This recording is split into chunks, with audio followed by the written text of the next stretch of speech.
Hello friends, कैसे हैं आप। आज मैं आपके लिए एक नया टॉपिक लेकर आया हूं और इस टॉपिक का नाम है the Indian contract act 1872। Indian contract act को 1 सितंबर 1872 में इंडिया में एप्लीकेबल किया गया था and this act was originally inspired from English contract act. Right, so Britishers ने इंडिया को ये इंडियन कॉन्ट्रैक्ट एक्ट दिया था, लेकिन इसमें हम ऐसे काफी सारे केसेस पढ़ते हैं जो कि हमने इंग्लिश लॉ से लिए हैं। तो इंडियन कॉन्ट्रैक्ट एक्ट जो है ना, इसको मैं आपको अगर इसकी ब्रीफ बताऊं, इसकी स्टार्टिंग बताऊं, कुछ इसके बारे में सबसे इंपॉर्टेंट फैक्ट्स हैं। इंपॉर्टेंट फैक्ट्स ये हैं कि जो आप सेल ऑफ गुड्स और पार्टनरशिप पढ़ते हैं वो भी पहले इंडियन कॉन्ट्रैक्ट एक्ट का ही पार्ट थे। राइट, इंडियन पार्टनरशिप एक्ट 1932 भी पहले इंडियन कॉन्ट्रैक्ट एक्ट का 11th चैप्टर था। सेल ऑफ गुड्स भी पहले इंडियन कॉन्ट्रैक्ट एक्ट का ही एक इंपॉर्टेंट पार्ट था, यानी कि सेक्शन 76 से लेकर section 123 of the Indian contract act में सेल ऑफ गुड्स के प्रोविजन थे। लेकिन उसके बाद 1930 में सेल ऑफ गुड्स एंड 1932 में इंडियन पार्टनरशिप को अलग से एक्ट बना दिया गया। तो इंडियन कॉन्ट्रैक्ट एक्ट में अब सेक्शन 75 के बाद कोई सेक्शन नहीं है टिल सेक्शन 123। उसके बाद 124 से स्पेशल कॉन्ट्रैक्ट एक्ट के प्रोविजन है एंड 11th चैप्टर अब इंडियन कॉन्ट्रैक्ट एक्ट में नहीं है, जो इंडियन पार्टनरशिप एक्ट के प्रोविजंस थे। तो सबसे पहले जरा बात करते हैं कि सर एक टर्म हम लोगों ने जो हमेशा सुनी है, that term is called agreement. और अगर मैं बात करूं लेमैन की लैंग्वेज में तो एग्रीमेंट एंड कॉन्ट्रैक्ट ये दो वर्ड्स हैं। और एग्रीमेंट और कॉन्ट्रैक्ट ये जो दो वर्ड्स हैं, इन वर्ड्स को लेकर एक बड़ा कॉमन परसेप्शन है, एक कॉमन व्यू है कि एग्रीमेंट और कॉन्ट्रैक्ट में कोई डिफरेंस नहीं होता। मैं आपको बोलूंगा कि ये बात कुछ हद तक सही भी है कि एग्रीमेंट वर्ड और कॉन्ट्रैक्ट वर्ड में कोई डिफरेंस नहीं होता, लेकिन जब हम इंडियन कॉन्ट्रैक्ट एक्ट पढ़ते हैं तो इंडियन कॉन्ट्रैक्ट एक्ट में एक डिफरेंस है between these two words. Her agreement contract नहीं होता। Yes, every contract is an agreement, but every agreement is not a contract. For example, मैं ये बोलूंगा कि सोशल एग्रीमेंट कॉन्ट्रैक्ट नहीं होते, लेकिन कमर्शियल एग्रीमेंट्स कॉन्ट्रैक्ट होते हैं। तो आप पूछेंगे सर ये सोशल एग्रीमेंट्स कौन से होते हैं और ये कमर्शियल एग्रीमेंट्स कौन से होते हैं। सोशल एग्रीमेंट्स वो होते हैं जो काफी बार स्टूडेंट्स हमसे प्रॉमिस करते हैं। स्टूडेंट्स हमें प्रॉमिस करते हैं कि सर अगर मेरा रिजल्ट अच्छा रहा तो मैं आपको ये गिफ्ट दूंगा, मैं आपको पार्टी दूंगा, मैं आपके लिए स्पेशल पार्टी ऑर्गेनाइज करूंगा। लेकिन अगर स्टूडेंट ऐसा बोलने के बाद और एग्जाम क्लियर होने के बाद अगर मेरे लिए एक पार्टी स्पॉन्सर ना करें तो क्या मैं अपने स्टूडेंट्स पे केस फाइल कर सकता हूं? बिल्कुल नहीं, बिल्कुल नहीं कर सकता और करूंगा भी नहीं। So the question is, sir teacher student पे केस फाइल नहीं कर सकता, वैसे ही अगर फ्रेंड्स आपस में एक दूसरे को प्रॉमिस करते हैं, रिलेटिव्स प्रॉमिस करते हैं। फॉर एग्जाम्पल, आपके फादर या आपकी मदर आपको प्रॉमिस करती है कि अगर एग्जाम में इतना स्कोर किया ना तो ये बाइक या ये कार या एनीथिंग या मोबाइल फोन, आईफोन आपको गिफ्ट करने का प्रॉमिस कर दिया और आपने उनके प्रॉमिस के अकॉर्डिंग उतना स्कोर भी कर लिया। लेकिन अगर आपके फादर ने या आपकी मदर ने आपको वो गिफ्ट नहीं दिया तो आप उनके ऊपर केस फाइल कर सकते हैं? So the answer is no, आप उनके ऊपर केस फाइल नहीं कर सकते। एंड द रीजन इज क्योंकि सर उन एग्रीमेंट्स में ना लीगल एनफोर्सिबिलिटी नहीं होती। ये लीगल एनफोर्सिबिलिटी क्या होती है इसकी बात मैं भी बात करने वाला हूं आपसे, और इसके साथ साथ intention to create legal relationship नहीं होता। सो इंटेंशन बहुत इंपॉर्टेंट एलिमेंट है। अगर intention to create legal relationship ना हो तो कॉन्ट्रैक्ट नहीं बन सकता। तो सर ये एग्रीमेंट फिर कॉन्ट्रैक्ट बनता कैसे है, ये मैं आपको एक्सप्लेन करता हूं। जरा देखिए, किसी भी एग्रीमेंट को कॉन्ट्रैक्ट बनाने के लिए, किसी भी एग्रीमेंट को कॉन्ट्रैक्ट बनाने के लिए हमें एग्रीमेंट के साथ कुछ एलिमेंट्स ऐड करने पड़ते हैं और उन एलिमेंट्स को हम बोलते हैं एसेंशियल एलिमेंट्स। सो एग्रीमेंट के साथ अगर एसेंशियल एलिमेंट्स को मिला दिया जाए so that becomes a contract. और अगर एग्रीमेंट के साथ एसेंशियल एलिमेंट ना हो, अगर एग्रीमेंट के साथ एसेंशियल एलिमेंट्स नहीं हुए तो वो एग्रीमेंट कॉन्ट्रैक्ट नहीं बन सकता। तो इसका मैं आपको एक छोटा सा फॉर्मूला दे रहा हूं। So the formula is agreement plus essential elements is equal to contract. Agreement के साथ essential elements को अगर ऐड कर दिया तो वो एग्रीमेंट बन जाएगा कॉन्ट्रैक्ट. लेकिन ये essential elements होते कौन कौन से हैं, अभी मैं इनकी बात आपके साथ करने वाला हूं. और एक डिफरेंस जो हमें ये समझ में आया वो डिफरेंस ये है कि एग्रीमेंट के साथ जब तक एसेंशियल एलिमेंट्स को ऐड नहीं किया जाएगा तब तक वो एग्रीमेंट, राइट, तब तक वो एग्रीमेंट कॉन्ट्रैक्ट नहीं बनेगा.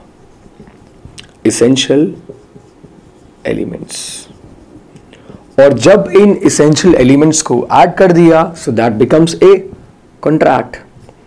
लेकिन अब मैं आपसे एक कॉन्ट्रैक्ट की डेफिनेशन डिस्कस करने वाला हूं. So the definition of contract is an agreement enforceable, an agreement enforceable by law is a contract. So contract की definition क्या है? An agreement enforceable by law is a contract, and the section is section 2 subsection H. section 2 subsection H में contract की definition है. An agreement enforceable by law is a contract. अब आप मुझसे शायद ये क्वेश्चन पूछें कि सर जो इंडियन कॉन्ट्रैक्ट एक्ट है is it a civil law और is it a criminal law? So मेरा आंसर ये होगा कि सिविल लॉ का पार्ट है, ये क्रिमिनल लॉ का पार्ट नहीं है. And this basically covers commercial transactions. Commercial transactions को कवर करता है इंडियन कॉन्ट्रैक्ट एक्ट. सो कमर्शियल ट्रांजैक्शंस को कवर करता है इंडियन कॉन्ट्रैक्ट एक्ट. वो कमर्शियल ट्रांजैक्शंस कौन कौन से होते हैं? तो कमर्शियल ट्रांजैक्शन सर जो हम पूरी डेली लाइफ में करते हैं, आप स्कूल जाते हैं, कॉलेज जाते हैं, बाइक खरीदते हैं, मोबाइल फ़ोन खरीदते हैं, ऑनलाइन ट्रांजैक्शंस करते हैं, ऑनलाइन शॉपिंग करते हैं, ये सारे के सारे ट्रांजैक्शंस कॉन्ट्रैक्ट की कैटेगरी में आते हैं. एक्सेप्ट वो ट्रांजैक्शंस जो वो प्रोमिसेस इनफैक्ट जो आप अपने फैमिली मेम्बर से करते हैं, वो प्रोमिसेस जो अपने फ्रेंड्स के साथ में करते हो. अगर आपने अपने फ्रेंड को डिनर पे बुला लिया और आपका फ्रेंड डिनर पे आया और आप घर पे नहीं है, तो मेरा क्वेश्चन है कि आपका फ्रेंड आपके ऊपर केस फाइल कर सकता है? So the answer is no. Reason, क्योंकि सर उस केस में there was no intention to create legal relationship. अभी एक बात के ऊपर सस्पेंस बना हुआ है कि एग्रीमेंट के साथ एनफोर्सेबिलिटी ऐड करने के बाद कॉन्ट्रैक्ट बनता है. तो सर ये एनफोर्सेबिलिटी का मीनिंग क्या होता है और इस एनफोर्सेबिलिटी का सोर्स क्या होता है? सो अब मैं आपको एक्सप्लेन ये करने वाला हूं कि एनफोर्सेबिलिटी का मीनिंग क्या होता है और दूसरा इस एनफोर्सेबिलिटी का सोर्स क्या होता है. तो अब जरा ये डिस्कस करते हैं कि एनफोर्सेबिलिटी का मीनिंग क्या होता है. ये जो वर्ड है enforceable, that basically means, enforceable means you have a legal remedy. Enforceable का मतलब है कि सर लीगल रेमेडी अवेलेबल है. एनफोर्सिएबल का मीनिंग है कि आप केस फाइल कर सकते हैं. अगर किसी ने ब्रीच ऑफ कॉन्ट्रैक्ट किया है so in that case yes you can file a case. ऐसा कब होता है? ऐसा तब होता है जब वो कॉन्ट्रैक्ट एनफोर्सिएबल होता है. तो सर क्या सारे के सारे कॉन्ट्रैक्ट्स एनफोर्सिएबल होते हैं? तो मेरा आंसर है नहीं. कॉन्ट्रैक्ट एनफोर्सिएबल कब होगा? जब एनफोर्सिबल होता है तो कॉन्ट्रैक्ट होता है और एग्रीमेंट एनफोर्सिबल नहीं होता. एग्रीमेंट के साथ जब एनफोर्सिबिलिटी वाला एलिमेंट हम ऐड कर देते हैं then it becomes a contract. और कॉन्ट्रैक्ट की डेफिनेशन भी हमने ये डिस्कस की कि an agreement enforceable by law is a contract. तो सर ये एग्रीमेंट से कॉन्ट्रैक्ट बनता किससे है? तो मैंने कहा एनफोर्सिबिलिटी से. और ये एनफोर्सिबिलिटी जहां से आती है उसका सोर्स क्या होता है? उस एनफोर्सिबिलिटी का सोर्स क्या होता है? सो मैं बोलूंगा कि उसका सोर्स है essential elements of a valid contract. उसका सोर्स है essential elements of a valid contract. So what are the essential elements of a valid contract? First at least two or more parties, यानी कि दो लोगों का होना बहुत जरूरी है किसी भी कॉन्ट्रैक्ट को करने के लिए. सो एटलीस्ट 2 और more parties, that means one offerer and second one is offeree. अगर तब तक बायर और सेलर नहीं मिलेंगे तब तक कॉन्ट्रैक्ट कैसे बनेगा? जब तक सर्विस प्रोवाइडर और सर्विस बायर नहीं मिलेंगे तब तक कॉन्ट्रैक्ट कैसे बनेगा? तो सर्विस प्रोवाइडर एंड जो सर्विस बायर है तब तक वो नहीं मिलते, जब तक नहीं मिलते तब तक कॉन्ट्रैक्ट नहीं बन पाता. आप अगर किसी रेस्टोरेंट में गए हैं तो रेस्टोरेंट सर्विस प्रोवाइडर है और आप सर्विस खरीद रहे हैं, तो तब जाके कॉन्ट्रैक्ट बनता है. एक इंसान अपने आप से कॉन्ट्रैक्ट तो कर नहीं सकता. तो the first point is at least 2 और more parties and the second point is offer and acceptance. So the second point is offer and acceptance. कोई भी कॉन्ट्रैक्ट करने के लिए ऑफर के साथ साथ उसकी एक्सेप्टेंस भी इक्वली इंपॉर्टेंट है. जरा सोचिए, मुझे अमिताभ बच्चन को अपनी फिल्म में कास्ट करना है. मैंने अमिताभ बच्चन को ऑफर दिया और अमिताभ बच्चन ने कोई रिप्लाई नहीं दिया, तो क्या वो एक्सेप्टेंस है? आप बोलेंगे सर बिल्कुल एक्सेप्टेंस नहीं है. बिल्कुल ठीक सोचा आपने. अगर मैं मुकेश अंबानी का बंगला खरीदने में इंटरेस्टेड हूं और मैं मुकेश अंबानी जी को ये बोलूं कि सर मैं आपका बंगला खरीदने में इंटरेस्टेड हूं और मैं उन्हें रिटर्न फॉर्म में ऑफर दूं और मुकेश अंबानी जी की तरफ से कोई रिप्लाई नहीं आए, तो इससे मैं क्या बोलूंगा? Is that acceptance? So the answer is no. जब तक सेलर बायर के ऑफर पे एक्सेप्टेंस नहीं देता तब तक कॉन्ट्रैक्ट नहीं बनता. Then the next element is intention to create legal relationship. Intention to create legal relationship. Sir intention to create legal relationship होनी बहुत इंपॉर्टेंट है. सो फैमिली मेंबर्स में intention to create legal relationship नहीं होता. जैसे कि हस्बैंड और wife में intention to create legal relationship नहीं होता. और इसका एक फेमस केस लॉ बॉल्फर वर्सेस बॉल्फर का है, जिसमें हस्बैंड अपनी वाइफ को प्रॉमिस करता है एक्सपेंसेस देने के, लेकिन उसके बाद हस्बैंड पे करने से मना कर देता है. और जब वाइफ हस्बैंड पे केस फाइल करती है तो कोर्ट बोलता है कि हस्बैंड वाइफ के बीच में there is no intention to create legal relationship. लेकिन सेलर और बायर के बीच में लीगल रिलेशनशिप होती है. क्रेडिटर और डेटर के बीच में भी intention to create legal relationship होता है. And the next element is free consent. ये फ्री कंसेंट का मीनिंग क्या होता है? कंसेंट का मतलब हम अपनी मर्जी से, अपने विल से कोई कॉन्ट्रैक्ट कर रहे हैं. और कंसेंट वॉलेंट्रीली भी हो सकती है और कंसेंट इनवॉलेंट्रीली भी हो सकती है. तो जब कंसेंट कॉन्ट्रैक्ट करने के लिए वॉलेंट्रीली हो तो उसे ही हम फ्री कंसेंट कहते हैं. अगर आप मुझसे मेरी बाइक खरीदने आए या आप मुझसे मेरी कार खरीदने आए और आप मुझे बोलने कि सर आप अपनी कार सेल करोगे और मैं अपनी जैगवार आपको सेल करने से मना कर दूं और आप मेरे सर पर गन लगा दें और बोले सर अब बताओ आप गाड़ी सेल करोगे कि नहीं करोगे, तो मैं क्या बोलूंगा? मैं बोलूंगा हाँ बिल्कुल सेल करूंगा. अब इस मोमेंट पे जो मेरी कंसेंट है, is that consent is free? Sir वो वॉलंटरी कंसेंट नहीं है, वो कंसेंट कोवर्शन क्रिएट करके हमने आपसे ली है. That's right. So free consent कब नहीं होती? ये फ्री कंसेंट तब नहीं होती जब कोवर्शन हो. जब कोवर्शन हो, coercion means any offence which is punishable under IPC. जब कोई अनड्यू इन्फ्लुएंस हो, तो अगर इनमें से कोई भी एक एलिमेंट होता है, इनकी बात हम आगे करेंगे कि कोवर्शन का मीनिंग क्या होता है, अनड्यू इन्फ्लुएंस का मीनिंग क्या होता है. सर अगर कोई फ्रॉड है तो, या मिस रिप्रेजेंटेशन है. So in case of coercion, undue influence, fraud, misrepresentation, mistake, ऐसे केसेस में मिस्टेक के भी केसेस में इनफैक्ट ऐसा होता है कि फ्री कंसेंट नहीं होती. तो फ्री कंसेंट अगर होगी तो कॉन्ट्रैक्ट बन सकता है. मैं वॉलंटरली अगर अपनी मर्जी से अपनी गाड़ी आपको सेल कर रहा हूं तो उसमें मेरी फ्री कंसेंट है. और अगर आप मेरे साथ फ्रॉड करके मेरी कंसेंट ले रहे हैं, so that is not free consent. इस टॉपिक को आगे हम डिस्कस करेंगे. अब जरा बात करते हैं नेक्स्ट एलिमेंट की. And the next element is possibility of performance, possibility of performance. जिस चीज के लिए कॉन्ट्रैक्ट किया जाए उसकी पॉसिबिलिटी की परफॉर्मेंस होनी इक्वली इंपॉर्टेंट है। आप बताइए जरा, इम्पॉसिबल चीजों के ऊपर क्या कोई कॉन्ट्रैक्ट बन सकता है? अगर किसी बाबा को आप फॉलो करते हैं या मैं फॉलो करता हूं और वो मुझे बोले कि बेटा तुम मुझे 1000 रुपए दो और मैं तुम्हें बता दूंगा कि कहाँ गोल्ड पड़ा है, कहाँ तुम जाओगे, कहाँ तुम्हें गोल्ड मिलेगा, सर ये इम्पॉसिबल है बताना। कोई भी पर्सन इस बात का प्रेडिक्शन नहीं कर सकता। क्या कोई डॉक्टर ये कॉन्ट्रैक्ट कर सकता है कि आप मुझे 1 करोड़ रुपए दो और मैं किसी डेड पर्सन को जिंदा कर दूंगा? Sir that is completely impossible.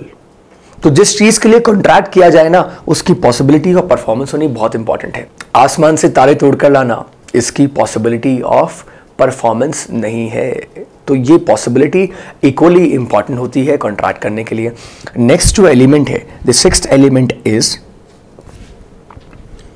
Capacity to enter into a contract, capacity to enter into a contract. Capacity को हम ये बोलते हैं कि कॉन्ट्रैक्ट करने के लिए कॉम्पिटेंट होना भी जरूरी है। तो कॉन्ट्रैक्ट करने के लिए कॉम्पिटेंट कौन कौन होते हैं, कॉन्ट्रैक्ट करने के लिए कॉम्पिटेंट कौन नहीं होता, ये मैं आपको बता देता हूं। माइनर कॉन्ट्रैक्ट करने के लिए कॉम्पिटेंट नहीं होता, जिसकी एज 18 ईयर्स से कम है। जिसने 18 ईयर्स की एज कंप्लीट कर ली है वो मेजर है और वो कॉन्ट्रैक्ट करने के लिए कॉम्पिटेंट है। But a person who is less than 18 years old वो कॉन्ट्रैक्ट नहीं कर सकता किसी भी तरीके का। अब आपके दिमाग में शायद ये क्वेश्चन आएगा कि हम स्कूल टाइम में या कॉलेज में या अपने इंस्टीट्यूट में जो फीस पे करते हैं वहां कॉन्ट्रैक्ट हमारे साथ नहीं बनता। उसका आंसर मैं आगे आपको बताऊंगा कि वो कॉन्ट्रैक्ट एग्जैक्टली कैसे बनता है। सो माइनर कॉन्ट्रैक्ट करने के लिए कॉम्पिटेंट नहीं होता और माइनर के अलावा जो पर्सन अनसाउंड माइंड है वो भी कॉन्ट्रैक्ट करने के लिए कॉम्पिटेंट नहीं होता। सो माइनर हुआ, अनसाउंड माइंड हुआ, ये लोग कॉन्ट्रैक्ट करने के लिए कॉम्पिटेंट नहीं होते। अगर कोई डिस्क्वालीफाइड बाय लॉ है तो वो भी कॉन्ट्रैक्ट करने के लिए कॉम्पिटेंट नहीं है। डिस्क्वालीफाइड का मतलब सर कोई इंसॉल्वेंट है तो वो भी कॉन्ट्रैक्ट करने के लिए कॉम्पिटेंट नहीं है। कोई अगर कन्विक्टेड है तो वो भी अभी जेल में है तो वो भी कॉन्ट्रैक्ट करने के लिए कन्विक्टेड नहीं है। तो वो माइनर ना हो, वो अनसाउंड माइंड ना हो, वो डिस्क्वालीफाइड ना हो, वो एलियन एनिमी ना हो। एलियन एनिमी कौन? जिस कंट्री के साथ हमारी कंट्री की वॉर चल रही होती है उस कंट्री के सिटीजन को बोलते हैं एलियन एनिमी। तो एलियन एनिमी के साथ भी हम कॉन्ट्रैक्ट नहीं कर सकते क्योंकि वो हमारे साथ कॉन्ट्रैक्ट करने के लिए कॉम्पिटेंट नहीं होते एज पर लॉ। इसके अलावा भी कई डिस्क्वालिफिकेशन है जिनको हम आगे डिस्कस करेंगे। तो इनके अलावा कोई अगर पर्सन है तो वो कॉन्ट्रैक्ट कर सकता है। तो अगर कोई पर्सन मेजर है, साउंड माइंड है, कन्विक्टेड नहीं है, इंसॉल्वेंट नहीं है तो वो कॉन्ट्रैक्ट कर सकता है। वो अपनी इंडिविजुअल कैपेसिटी में किसी भी तरीके का कमर्शियल कॉन्ट्रैक्ट कर सकता है। लेकिन अगर वो अनसाउंड माइंड है, माइनर है तो वो कॉन्ट्रैक्ट करने के लिए कॉम्पिटेंट नहीं होता। तो ये 6 एलिमेंट्स अब तक हमने डिस्कस किए। At least 2 or more parties offer an acceptance, intention to create legal relationship, free consent, possibility of performance, capacity to enter into a contract, and the next element is, उसके बाद अब next element discuss करते हैं।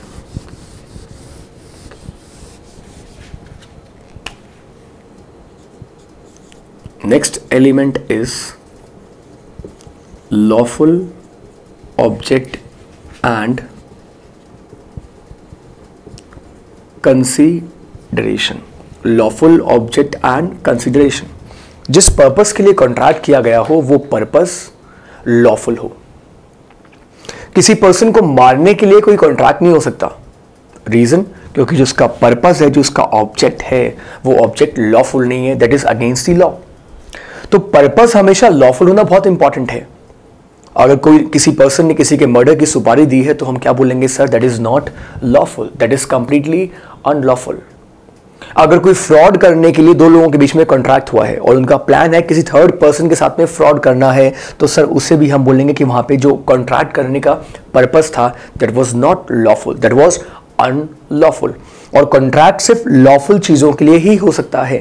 और साथ ही साथ लिखा हुआ है lawful object and consideration. Consideration, आप फिल्म्स में देखते हैं कि अलग अलग फिल्म्स में दिखाया जाता है कि फिल्म में बहुत सारे एक्टर्स होते हैं जो ड्रग्स खरीदते हैं, ड्रग्स बेचते हैं। ऐसे फिल्म्स में बहुत सारे सीन्स होते हैं। सो जो बदले में हमें जो मिलता है किसी भी कॉन्ट्रैक्ट में, जो हमें रिटर्न में मिलता है ना, उसे हम बोलते हैं कंसिडरेशन। तो कॉन्ट्रैक्ट में कंसिडरेशन का मीनिंग होता है समथिंग इन रिटर्न। तो हमें जो कॉन्ट्रैक्ट करने के बदले में जो हमें मिल रहा है वो हमारे लिए कंसिडरेशन है। सिनेमा हॉल में अगर हम फिल्म देख रहे हैं तो फिल्म देखने का एक्सपीरियंस हमारे लिए कंसिडरेशन है, और सिनेमा हॉल वाले को जो हमने पेमेंट किया है वो उसके लिए कंसिडरेशन है। अगर आप किसी एम्यूजमेंट पार्क में गए तो आपका जो एक्सपीरियंस है वो आपके लिए कंसिडरेशन है, और एम्यूजमेंट पार्क वालों के लिए जो पैसा आपने दिया वो उनके लिए कंसिडरेशन है। तो जो कॉन्ट्रैक्ट करने के बदले में हमें जो मिलता है उसे हम कहते हैं कंसिडरेशन। अगर आप मैकडॉनल्ड्स में जाकर बर्गर खाते हैं तो मैकडॉनल्ड्स का बर्गर आपके लिए कंसिडरेशन है, और जो आपने उसके बदले में जो प्राइस उन्हें पे किया है वो उनके लिए कंसिडरेशन है। But that consideration must be lawful. अगर कोई ड्रग्स खरीद रहा है और उसके लिए पे कर रहा है तो दैट इज अनलॉफुल कंसिडरेशन। अगर कोई प्रोहिबिटेड आइटम खरीद रहा है, अगर विदाउट लाइसेंस की रिवॉल्वर परचेज कर रहा है तो उससे भी हम क्या बोलते हैं, दैट इज अनलॉफुल कंसिडरेशन। तो लॉफुल ऑब्जेक्ट हो और साथ ही साथ क्या हो, लॉफुल कंसिडरेशन भी हो। इसके साथ एक और इंपॉर्टेंट जो पॉइंट है that is consensus ad idem. That means consensus ad idem means same thing in the mind of both the parties. In the mind of both the parties. अब buyer और सेलर इन दोनों के mind में कोई confusion ना हो, buyer और seller के माइंड में कोई कंफ्यूजन ना हो, ये बहुत इंपॉर्टेंट होता है। कंफ्यूजन इन द सेंस कि मैं अगर बायर हूं और सेलर के पास में उसकी गाड़ी खरीदने गया हूं, मुझे जो उसकी कार परचेज करनी है that is his black Mercedes, लेकिन सेलर को लगता है कि मैं उसकी ब्लैक कलर की कोई और कार खरीदने आया हूं। फॉर एग्जाम्पल, उसे लगता है कि मैं उसकी ब्लैक कलर की मारुति सुजुकी परचेज करने आया हूं। इन दैट केस हम दोनों के दिमाग में सेम चीज के बारे में कॉन्ट्रैक्ट नहीं है, और बायर और सेलर दोनों के दिमाग में एक कंफ्यूजन है। कंफ्यूजन किसको लेकर है? कंफ्यूजन इस चीज को लेकर है कि कॉन्ट्रैक्ट एग्जैक्टली किस लिए बन रहा है, और इस वजह से हम दोनों में कॉन्फ्लिक्ट अराइज हो सकते हैं। So it is very important कि जिस चीज के लिए कॉन्ट्रैक्ट हो रहा हो वो दोनों पर्सन्स को पूरी तरीके से क्लियर हो। मैं उसे क्लियर कर दूं कि मैं आपकी ब्लैक मर्सिडीज खरीदने आया हूं, और उसे भी इस बात की नॉलेज हो कि वो मुझे अपनी ब्लैक मर्सिडीज ही सेल करने वाला है। तो इसलिए बोलते हैं consensus ad idem, and that means same thing in the mind of both the parties. Both the parties का मतलब buyer as well as seller. And the next element is agreement should not be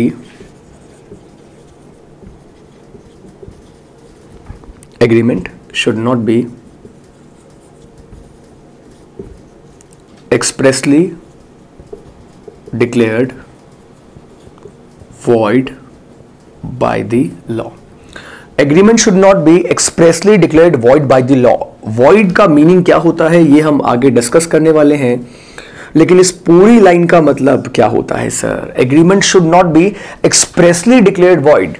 That basically means Indian contract act में ना, पूरे के पूरे Indian contract act में एक list given है, और उसमें यह बताया गया है कि अगर आपने इनमें से कोई भी कॉन्ट्रैक्ट किया ना तो वो कॉन्ट्रैक्ट वैलिड नहीं होगा। सो वॉइड बेसिकली मींस, मैं बोलता हूं वॉइड वैलिड का अपोजिट होता है। वैलिड में एनफोर्सेबिलिटी होती है, लेकिन जब मैं बोलूं वॉइड तो उसमें एनफोर्सेबिलिटी नहीं होती। For example, wagering agreement is an example of agreement expressly declared void by the law. Wagering का मतलब क्या होता है सर?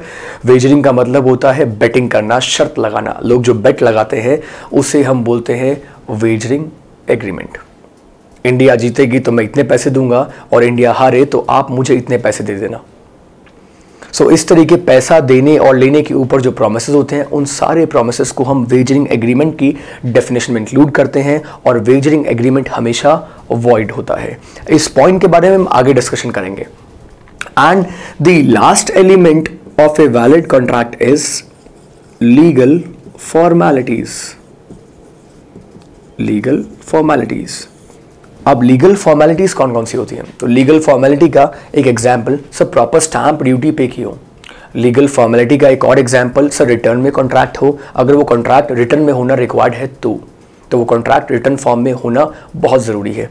प्रॉपर स्टैम्प ड्यूटी पे की हो, रजिस्ट्रेशन करवाया हो, अगर रजिस्ट्रेशन रिक्वायर्ड है तो विटनेस के साइन करवाने हो, अगर उस कॉन्ट्रैक्ट के लिए विटनेस के साइन रिक्वायर्ड है तो ये सारे के सारे एलिमेंट जब किसी एग्रीमेंट के साथ ऐड हो जाते हैं तब वो एग्रीमेंट कॉन्ट्रैक्ट बन जाता है। और एग्रीमेंट कॉन्ट्रैक्ट बनते ही क्या हो जाता है? N agreement enforceable by law is a contract. और वो एनफोर्सिबिलिटी सर कहां से आती है? वो एनफोर्सिबिलिटी इन्हीं एलिमेंट से आती है। आने वाली क्लासेस में हम इन्हीं एलिमेंट्स की डिटेल डिस्कशन करेंगे और मैं आपको बताऊंगा कि कौन कौन से एलिमेंट में कौन कौन से सब पॉइंट्स आ सकते हैं। So that's it for today. Stay tuned for more videos. Thank you so much.